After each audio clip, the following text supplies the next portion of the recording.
Downstairs neighbors wouldn't turn down music, nuked them from orbit. Flashback: I moved out on my own in 2013 and moved into an old house converted into a two-floor apartment directly across from my future in-laws. The downstairs neighbors were loud. Blaring music at all hours, yes, all of the hours, wouldn't cut the grass or take out the trash on our shared schedule. Crappy neighbors, but never bothered me directly. The guy was pretty chill when sober and would turn the music down a little when I texted him.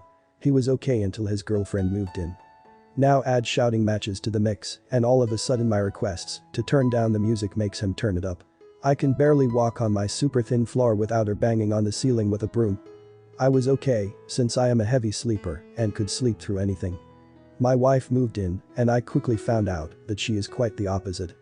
A fan on turned at a certain angle in the doorway of the bathroom, the door closed halfway, blackout curtains with them taped to the wall, so zero light comes through, zero sounds other than the fan, you get the idea.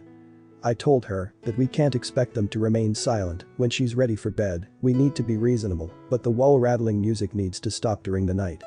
She hated it during the day, but I told her there's nothing we can do then, so she would go to her parents' house a lot during the day.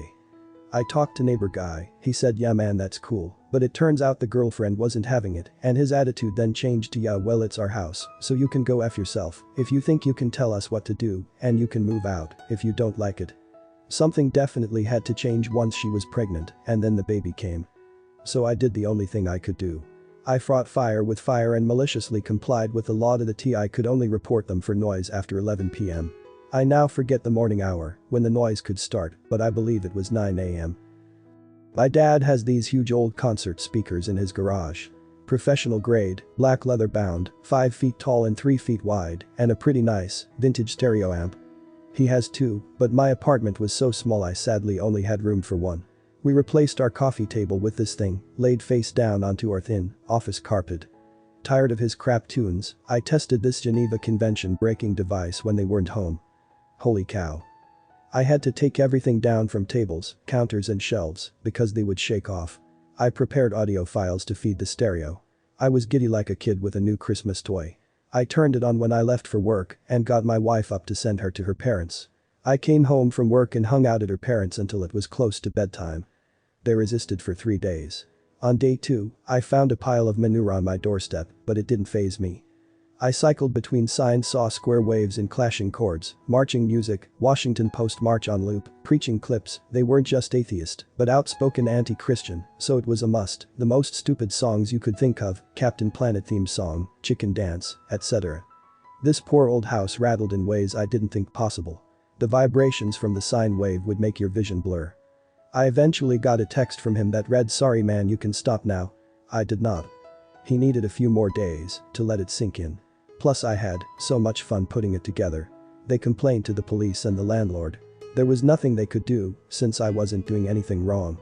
I didn't even hear music during the time of peace to follow. It was so quiet. They would build up their courage and try again every few weeks when I wasn't home, but my wife was. I then showed her how to tame the beast so she could let it loose while I was away. I had to give them a spanking every now and then, but they learned. They were so happy when we moved out. Security made us show the last 5 photos on our phone. My coworker, an absolute hero, maliciously complied at security on one of our subcontractor jobs. The customer was a manufacturer for high-end electronic components. Security was tight as a small 4x6 box could contain $250,000 worth of microchips. Our team was installing equipment in their facility for 1 week. A security checkpoint had to be passed every trip in or out of the building.